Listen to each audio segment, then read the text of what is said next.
Hi everyone, welcome back to our channel. Today we're making a super easy cookie. These are Havrekiks, which are an oat shortbread cookie. We like to dip ours in chocolate for a little extra goodness. But they're a nice and snappy, buttery cookie with a great texture because of the oats. And you really don't need that many ingredients to make them. All right, let's get started. This recipe is really simple, which is great. So what you're gonna need is 100 grams of rolled oats or old-fashioned oats. Are you barking at me? 100 grams of all-purpose flour, 50 grams of brown sugar, 1 teaspoon of baking powder, half a teaspoon of salt, 1 stick or 113 grams of unsalted butter, and then a splash of vanilla extract. And this is optional, but definitely recommend it. If you have some chocolate, you can melt the chocolate and then dip the cookie in the chocolate. It just adds a little bit extra deliciousness. Before we continue with the cookie dough, we're gonna preheat our oven to 360 degrees Fahrenheit or around 180 degrees Celsius. I'm gonna start by blitzing the oats in a food processor so that they have a finer texture.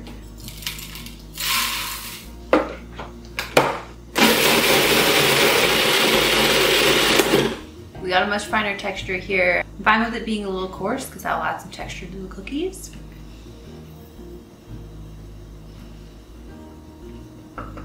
We're gonna combine all of our ingredients except for the butter and the vanilla in a medium mixing bowl.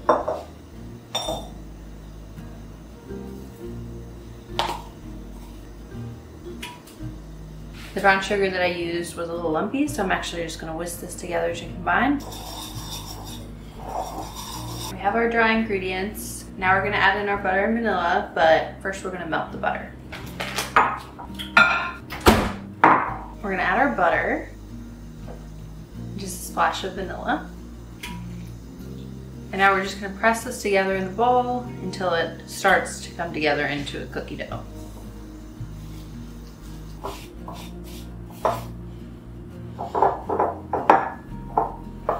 There are no more dry spots and it does hold together into a dough. It will be quite soft, but now we're ready to roll this out. It will be very crumbly. On the top. Now we're gonna roll it out. We're going for a fairly thick cookie, so we're going for around 5 millimeters or 1/4 of an inch. And now I am using this beer tasting glass because it has a nice diameter to cut out my cookies. If you have a round cookie cutter, you can definitely use that, but I don't even think I have one of those.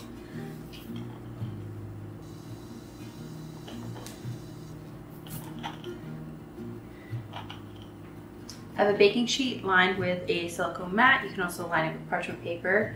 I'm just gonna transfer the circles to the parchment paper, collect the dough scraps, and re-roll them and try to get as many cookies out of this as possible.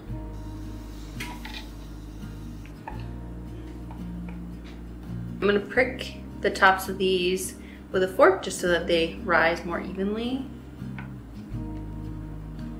I'm gonna pop these in the oven for around 15 minutes. It could take closer to 20 minutes, depending on your oven. And then while these are baking, I'll work on rolling together my dough scraps.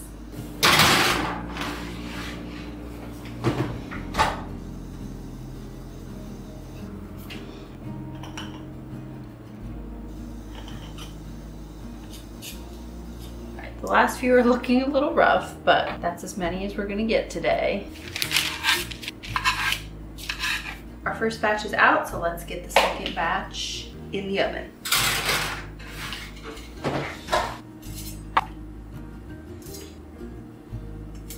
So I accidentally turned off the oven before putting these in. So I have no idea how long they were in there for. Anyway, I'm just gonna transfer these to another wire rack so that they can fully cool down as well.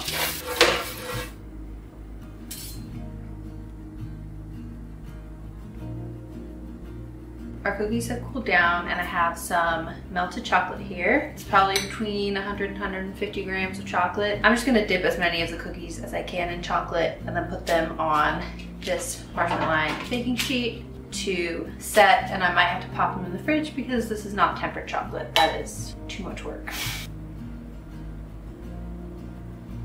I like to do a little like half and half situation, but you can do this however you'd like.